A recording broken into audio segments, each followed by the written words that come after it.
तुम दिल की धड़कन में रहते हो, रहते हो।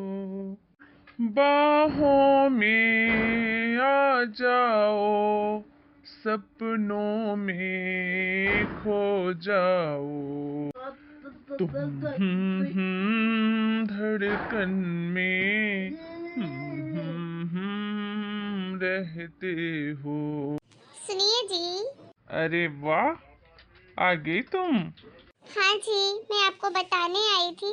मैंने आपका नाश्ता खाना सब बना दिया है और आपका लंच भी पैक कर दिया है। आप ऑफिस के लिए निकल रहे थे ना? मैं मम्मी को चाय नाश्ता देकर आती हूँ। अरे जी, इतनी भी क्या जल्दी है, दे देना माँ को। पैसे भी अभी मैं ऑफिस चला जाऊंगा। एक बात बोलूं, बहुत सुंदर लग रही हो आज तुम। अरे आप भी ना, बहुत शर्म आती है मुझे, आप ऐसे बोलते हैं तो। अरे, इसमें शर्म की क्या बात है? मेरी बीवी है ही इतनी सुंदर, करोड़ों में एक है। अरे अब बस भी करिए, ऑफिस के लिए लेट नहीं हो रहा है क्या? हाँ यार, जाना तो पड़ेगा ऑफिस। मन तो नहीं लगता, पर क्या करें, काम तो करना ही पड़ेगा। आप भी ना, चलो जाओ भी आप ऑफिस के लिए। मैं जाती हूँ मम्मी जी के पास। सुनो ना, आज मेरे ऑफिस में पार्टी है शाम में, तो तुम भी मेरे साथ चलो ना। अरे नहीं नहीं, मैं वहाँ क्या करूँगी, ना मैं किसी को जानती हूँ। अरे, ये भी कोई बात हुई? मुझे तो जानती हो ना? हाँ। इसी बहाने हमें थोड़ा साथ में रहने का और टाइम मिल जाएगा। तो फिर शाम को तैयार रहना अच्छे से। मेरी बीवी सबसे सुंदर दिखनी चाहिए। अरे, मेरे दोस्तों को भी तो पता चले कि मेरी बीवी कितनी सुंदर है। वो सब तो ठीक है जी, लेकिन मम्मी जी। अरे, मम्मी जी की टेंशन क्यों लेती हो तुम? मैं हूं ना, मैं बात कर लूंगा मम्मी से। और वैसे भी मम्मी मना नहीं करेगी। तो तुम तैयार रहना शाम को, ठीक है? ठीक है जी।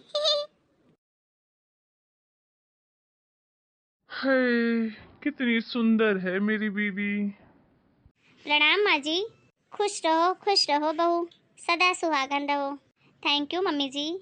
मम्मी जी, मैं आपको ये कहने आई थी कि इनका तो चाय नाश्ता करा दिया है, टिफिन भी बना दिया है। आपके लिए भी चाय ले आऊँ क्या? हाँ बहू, ले आ। मम्मी, मैं निकलता हूँ ऑफिस के लिए। और आपको बताना था कि मेरे ऑफिस में ना शाम को एक पार्टी है। तो मैं सोच रहा था कि पायल को भी ले जाता साथ में।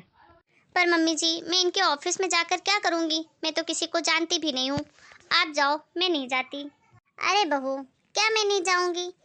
वहाँ पे 4 लोगों से मिलोगी, इसके दोस्तों से मिलोगी, तुम्हें भी अच्छा लगेगा, 4 लोगों में पहचान बढ़ेगी। और वैसे भी अभी तुम्हारी नई नई शादी हुई है, थोड़ा घूमो फिरो साथ में, अच्छा लगता है। राहुल, तू शाम को आ जाना बहू को लेने, बहू को मैं रेडी रखूंगी। ठीक है मम्मी, निकलता हूँ मैं। अच्छे से तैयार होना, मेरी बीवी मेरे ऑफिस में सबसे सुंदर दिखनी चाहिए, है ना? अब जाओ भी। क्या कर रही हो मम्मी यहाँ? कुछ नहीं बेटा, बस यहीं पौधों को पानी दे रही थी। अच्छा सुन बेटा, तुझसे एक बात कहनी थी। हाँ मम्मी, बोलो ना। बेटा, वो तेरी इंदौर वाली बुआ है ना, उन्होंने नया घर बनाया है, तो गृह प्रवेश की पूजा रखी है, तो सबको बुलाया है परिवार सहित। तो बेटा तू तो जानता ही है, तेरे पापा का पैर बहुत दर्द कर रहा है इस समय पे, तो वो तो मना कर रहे हैं जाने के लिए। तो तू चला जाएगा क्या? पर मम्मी, मैं वहाँ अकेले जाकर क्या करूँगा? और फिर ऑफिस से भी छुट्टी लेनी पड़ेगी। बेटा क्या करे, रिश्तेदारी है तो निभानी तो पड़ेगी। तो 2 दिन तो लगेगा जाने आने में, तो छुट्टी ले लेना 2 दिन के ऑफिस की और चला जा। मैं सारा सामान लाकर तुझे दे दूंगी, बस जाके बुआ को दे देना। ठीक है मम्मी, आप बोलते हो तो चला जाऊंगा। आपकी बहू को भी भेज दो ना साथ में। मैं अकेले क्या करूँगा, वहाँ बोर हो जाऊंगा। हाँ हाँ, सब पता है मुझे, तो बहू को क्यों ले जाना चाहता है। चल बदमाश, बोर हो जाऊंगा। भेज दो ना मम्मी, प्लीज। हाँ तो ले जाना, मैंने कब मना किया है। तू उससे पूछ ले, अगर वो जाती है तो चली जाए, मुझे कोई प्रॉब्लम नहीं है। ठीक है, तुम दोनों तैयार हो जाओ, सुबह की टिकट करवा लो, मैं सब सामान मंगा दूंगी, फिर चले जाओ। ठीक है मम्मी, थैंक यू मेरी प्यारी मम्मी। ये आजकल के बच्चे भी ना बिना बीवियों के कहीं नहीं जाते। वैसे अच्छे ही है, दोनों प्यार से मिलजुल के रहें तो बच्चे खुश रहें, और माँ बाप को क्या चाहिए। माँ मैं निकल रहा हूँ ऑफिस के लिए। और हाँ, शाम का खाना मेरे लिए मत बनवाना। मेरे दोस्त की एक शादी है, मेरा अच्छा दोस्त है, तो बोला है कि आना ही है। तो मैं शाम को ना शादी में जाऊँगा, तो इसलिए मेरा खाना मत बनवाना। सुनिए जी, हाँ बोलो ना, अब तुम्हें क्या हो गया? मैं ये कह रही थी कि पूरे 1.5 साल हो गए मैंने घर के बाहर कदम भी नहीं रखा है। बस हॉस्पिटल, हॉस्पिटल से घर, कहीं भी नहीं गई हूँ। तो मैं भी आपके साथ पार्टी में चलूँ क्या? पहले प्रेगनेंसी का टाइम था तो बस वही दवाइयाँ, हॉस्पिटल, घर। उसके बाद मुन्ना हो गया तो उसमें इतना बिजी हो गई कि अपने लिए टाइम ही नहीं मिला। मैं कहीं बाहर जा ही नहीं पाई घूमने। बहुत थकान सी हो रही है। थोड़ा बाहर जाऊंगी, माइंड फ्रेश हो जाएगा। हाँ बेटा, बहू बिल्कुल सही कह रही है। कितना टाइम हो गया, मुझे तो लगता है 1.5-2 साल हो गए जब से वो किसी पार्टी कहीं भी नहीं गई है। सारा दिन बच्चे को संभालना, बेचारी वो भी तो इंसान है, थक जाती है। और अब तो मुन्ना भी बड़ा हो गया है, बाहर का भी खाने लग गया है, तो मैं उसको रख लूंगी। तू ले जा बहू को अपने साथ, उसको भी थोड़ा सा अच्छा लगेगा। थैंक यू मम्मी जी, मुझे समझने के लिए। ठीक है, तो मैं शाम को रेडी रहूंगी, आप आ जाना मुझे लेने। कोई जरूरत नहीं है तैयार होने की। हर वक्त मेरे साथ चलना जरूरी है क्या तुमको? अरे मैं तुमको हर जगह साथ पे कैसे ले जाऊं? मेरे दोस्त क्या बोलेंगे कि दिन भर बीवी को पीछे लेकर घूमता है। और सबसे बड़ी बात, शक्ल देखी है तुमने अपनी, कैसी हो रही हो? किसी पार्टी में ले जाने लायक हो क्या तुम? खा खा के मोटी भैंस जैसी होती जा रही हो। कहाँ उठा कर लेके जाऊं तुमको अपनी बदनामी करवाने के लिए? मुझे तो शर्म आती है आजकल तुझे ले जाने में कहीं अपने साथ। पूरे गांव की देहाती लगती है, अनपढ़ गवार। अरे बेटा, तू ये क्या बोल रहा है? ऐसा क्या कर दिया है बहू ने? ऐसा क्या हो गया है? कोई झगड़ा हुआ है क्या तुम लोगों का? तो बहू, तू बता, कुछ हुआ है क्या तुम दोनों के बीच? नहीं मम्मी जी, कुछ भी तो नहीं हुआ है। आजकल ये मुझसे ऐसी ही बातें करते हैं, कभी मेरे से दो ढंग की बातें नहीं करते। अरे ले जा बेटा बहू को, इसी बहाने तुम दोनों को भी साथ में रहने का थोड़ा मौका मिलेगा। बच्चे को मैं रख लूंगी। अरे माँ, तुम भी नहीं समझती हो, शुरू हो गई। अरे मेरे दोस्त मेरा कितना मजाक उड़ाएंगे।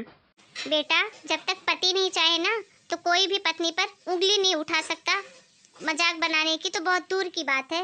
और बेटा जी, अगर तू भूल गया हो तो तुझे याद दिला दूं, ये वही पत्नी है तेरी जिसके बगैर तुझे कहीं भी अच्छा नहीं लगता था। कहीं भी जाता था, साथ में लिए लिए घूमता था। मैं नहीं भेजती थी तो रिक्वेस्ट करता था, भेज दो मम्मी, प्लीज भेज दो मम्मी। अब क्या हुआ?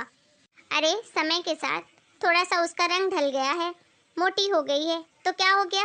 वो इंसान नहीं रही, तेरी बीवी नहीं रही, तुझे प्यार नहीं करती। तेरी माँ भी तो इतनी मोटी है, छोड़ दे अपनी माँ को। क्यों रहता है अपनी माँ के साथ? तुमको यही दिक्कत है ना कि तुम्हारी बीवी अब पहले जैसी सुंदर नहीं रही, पहले जैसा चमक नहीं है चेहरे पे। और किसकी वजह से? तुम्हारी वजह से। तुम लोग पढ़े लिखे होकर अनपढ़ गवार हो। पढ़ा तो सब तुमने है, लेकिन अपनी जिंदगी में उसको अमल नहीं करोगे। तुमने पढ़ा तो है ही, फिर भी तुझे याद दिला देती हूँ कि जब एक औरत माँ बनती है, उसके शरीर में कितने सारे हार्मोनल चेंजेस होते हैं।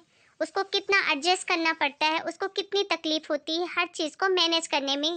और इन्हीं हार्मोनल चेंजेस की वजह से ही औरत को मोटापा हो जाता है, उसके चेहरे की चमक चली जाती है। और अगर ये सब औरत नहीं करे, बच्चा पैदा नहीं करे, तो तुम लोग क्या करोगे? उसमें भी तुमको शिकायत रहेगी। अरे तुम एक बच्चा नहीं दे सकती हो, मेरा वंश नहीं चला सकती हो, तो तुम किस काम की औरत हो? अरे औरत करे भी तो क्या करे?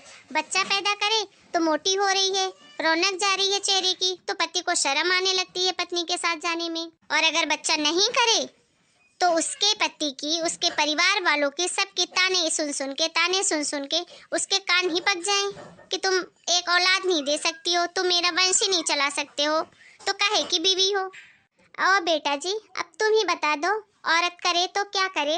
अपने पति का वंश चलाने के खातिर एक औरत अपना शरीर तक बर्बाद कर लेती है।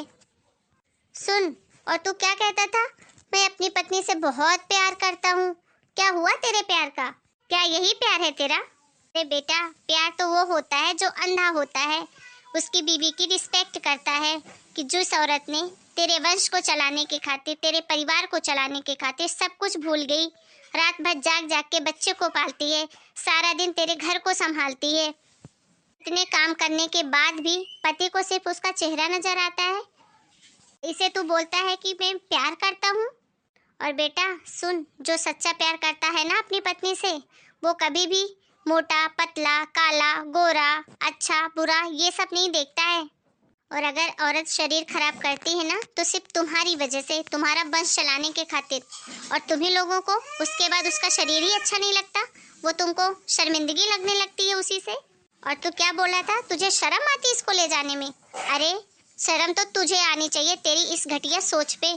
तुझे अपने पत्नी की फिक्र नहीं है, उसके सुख दुख की कोई चिंता नहीं है, लेकिन तुझे तेरे दोस्तों सबके जमाने की चिंता भरी पड़ी है। और एक बात हमेशा याद रखना कि अगर तुम अपनी पत्नी की इज्जत नहीं करते ना तो दुनिया समाज कभी तुम्हारी इज्जत नहीं करेगी, क्योंकि पत्नी को साक्षात लक्ष्मी का रूप माना गया है। और अगर तुम लक्ष्मी की इज्जत नहीं कर सकते तो कभी भी तुम्हारे घर में सुख शांति नहीं रहेगी। रहने दीजिए माँ जी, इन आदमियों को कभी नहीं पता चलेगा, कभी नहीं समझ में आएगा कि एक औरत माँ बनने के लिए या घर गृहस्थी चलाने के लिए क्या कुछ करती है। मुझे माफ़ कर दो माँ। पायल, मुझे माफ़ कर दो। मुझे समझने में गलती हो गई। मैं समझ ही नहीं पाया कि औरत की खूबसूरती सिर्फ उसके शरीर से नहीं बल्कि उसके मन और उसके समर्पण से होती है, जो कि वो मेरे और मेरे परिवार के लिए करती है। हेलो दोस्तों, आपको हमारी ये स्टोरी कैसी लगी हमें कमेंट करके ज़रूर बताएं। और अगर हमारे चैनल को अभी भी आपने सब्सक्राइब नहीं किया है तो प्लीज़ सब्सक्राइब करें और हमारे चैनल को प्रमोट करें। Thank you so much. मिलते हैं एक नए वीडियो में एक नई स्टोरी के साथ। तब तक के लिए आप सभी को राम राम। अपना और अपने पूरे परिवार का खूब ध्यान रखिए।